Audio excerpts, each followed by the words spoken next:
안녕하십니까. 2023년 7월 19일 수요일입니다. 오늘도 난세의 영웅 허경영을 아십니까? 98페이지부터 읽어보겠습니다.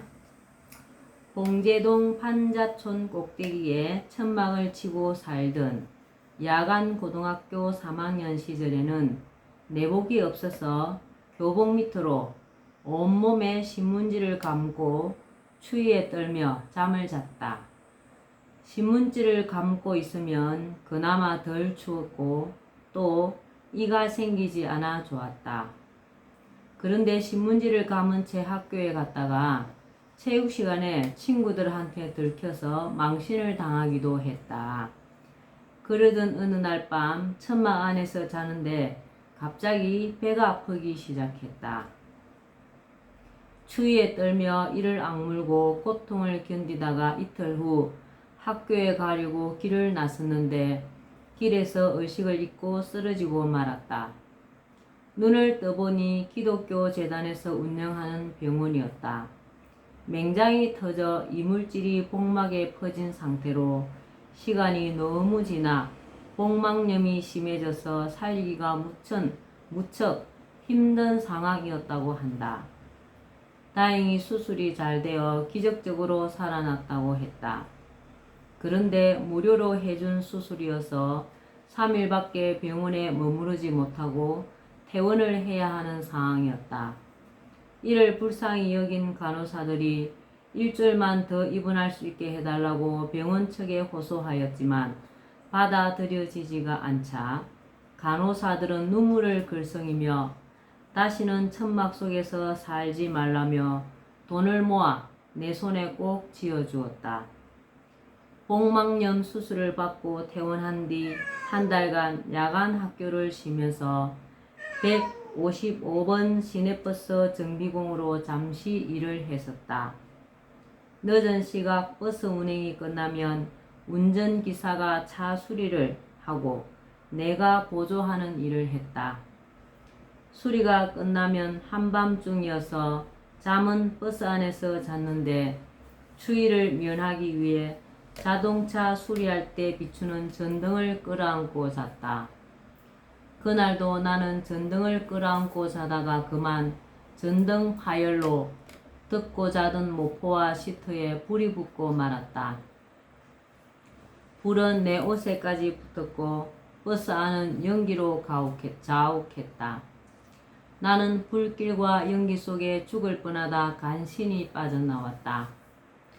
어느 날은 타고 가던 차가 맞은편에서 달려온 차와 정면 충돌하는 사고가 일어났는데 나 혼자만 살아나기도 하고 명동의 빌딩 공사장에서 벽돌을 지고 빌딩 4층으로 올라가는 일을 하다가 2층에서 지게를 진 채 떨어져 의식을 잃은 적도 있다.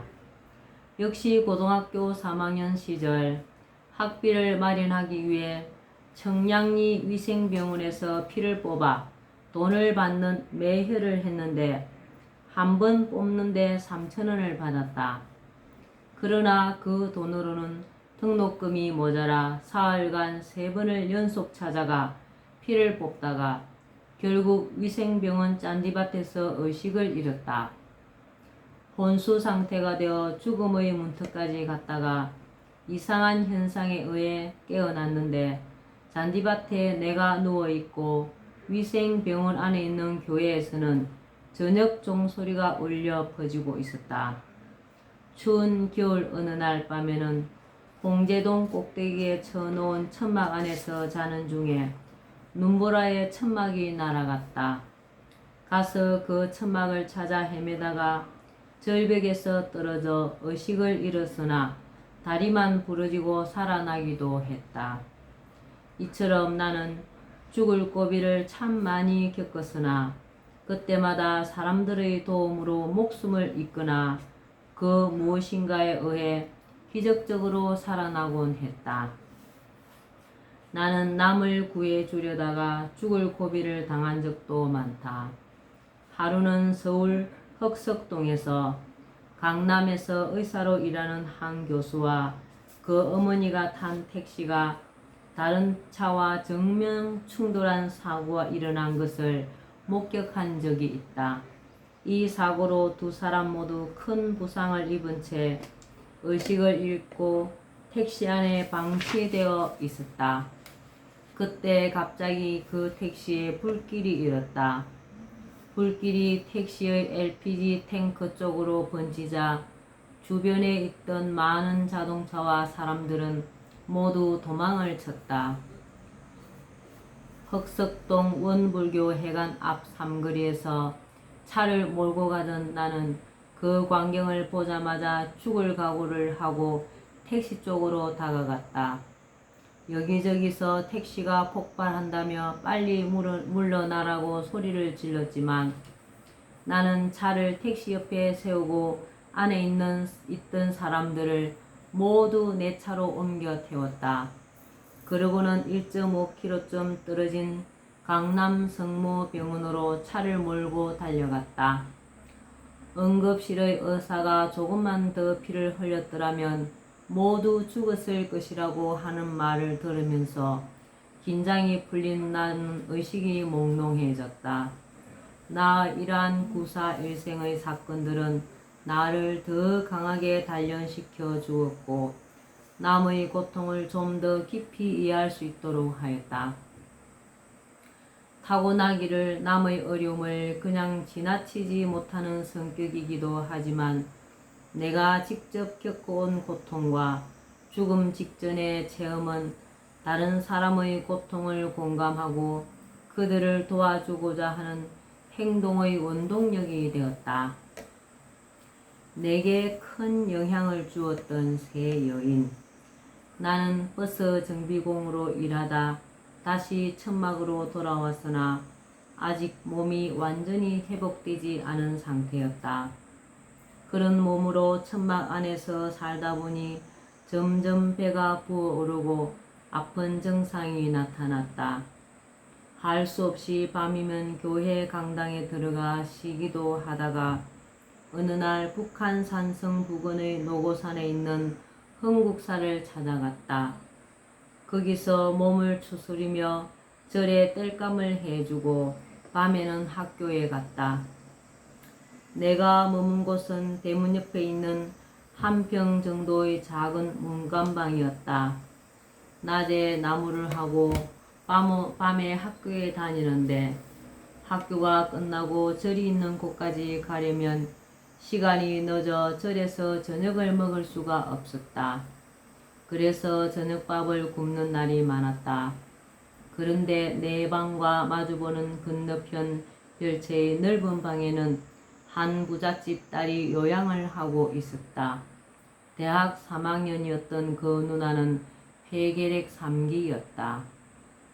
학교가 끝나면 구파발역 버스 종점에서부터 불빛 하나 없는 길을 4km 정도 걸어 흥국사 계곡으로 올라가야 했는데 내가 멀리서 절이 있는 쪽을 바라보면 그 누나 방에 켜놓은 불빛이 보였다. 불빛은 마치 캄캄한 밤에 항해하는 배에게 길을 알리는 등대불 같았다.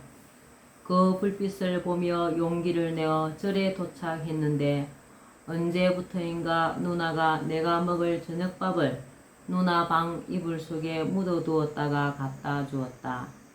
낮에 땔감을 하러 빨갛게 낙엽진 숲속에서 나무를 하고 있으면 누나가 옆에 와서 시를 읽어주기도 했다. 나는 누나가 읽어주는 시를 듣다가 자연스레 100여 편의 시를 암송하기도 했다. 아름다운 선녀와도 같던 그 누나는 결국 그 해 겨울 눈이 발목까지 오던 날 조용히 숨을 거두었다. 나는 누나의 병을 알고 있었다. 어릴 적 내게 젖을 주던 아주머니들은 나를 보기만 해도 병이 나았다고 한다. 그러나 누나의 병만큼은 나도 어쩔 수가 없었다. 누나의 명이 그것밖에 되지 않은 탓도 있었지만 나 스스로 이별의 아픔을 비롯하여 인간이 겪는 수많은 고통을 몸소 체험하며 자신을 단련할 뿐만 아니라 인간의 온갖 감정과 고통을 이해하고 공감함으로써 장차 소명을 펼치기 위해서 나 자신을 준비하는 시기에 있었기 때문이었다. 누나의 죽음을 맞닥뜨리면서 나는 말할 수 없는 상실감과 병을 고쳐주지 못한 데 대한 깊은 무력감을 느꼈다. 무력감과 자책감 속에서 그동안 그 누나에게 받았던 어머니의 품과 같이 따뜻한 사랑을 나는 잊을 수가 없었고, 그것은 시간이 갈수록 진한 그리움이 되어 가슴속에 자리했다. 누나가 생을 달리한 이후 학교가 끝나고 절로 돌아올 때면 등대불 없는 칠흑같이 캄캄한 산골짜기를 걸으며 나는 소리 없이 눈물을 흘리곤 했다. 저녁밥을 굶은 채 절간의 문간방에서 자정이 넘도록 공부를 할 때마다 금방이라도 누나가 밥상을 들고 들어올 것 같아 나도 모르게 문 쪽을 바라보기도 하였다. 어머니는 나를 낳은 지 3년 6개월 만에 돌아가셨다. 어머니의 상여가 나갈 때 동네 아주머니들이 너네 엄마 꽃가마 타고 서울 간다 라고 하자 철없던 나는 그 말을 그대로 믿고 춤을 추면서 아이들에게 자랑을 했다고 하여 그 모습을 보고 온 동네 사람들이 울었다고 한다.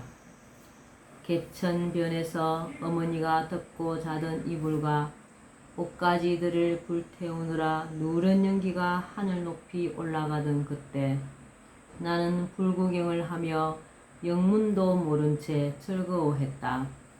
4살의 어린 나이, 그때는 어머니의 죽음을 채 알지도 못하고 어머니를 떠나보냈다.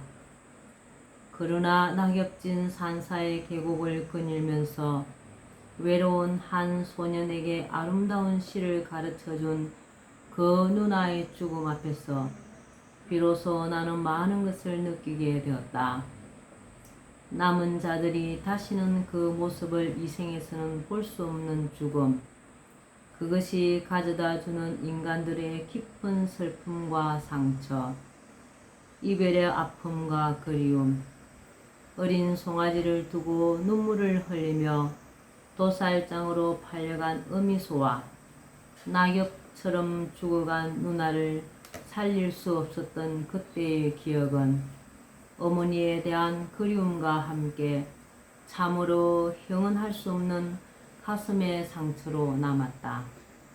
누나가 세상을 떠난 얼마 뒤 나는 그 절을 떠나 다시 홍계동의 천막으로 돌아왔다. 누나가 없는 그 절을 떠나면서 어머니가 나를 낳았다는 중량교 밑에서 하룻밤을 지내며 다 떨어진 책가방을 끌어안고 많은 눈물을 흘렸다. 새삼스럽게 어머니가 더욱 그리웠다. 예, 오늘은 여기까지만 읽겠습니다. 신혜님의 어린 시절이 너무 가슴 아픕니다. 오늘도 즐거운 날 되시기 바랍니다. 감사합니다. 흑영령.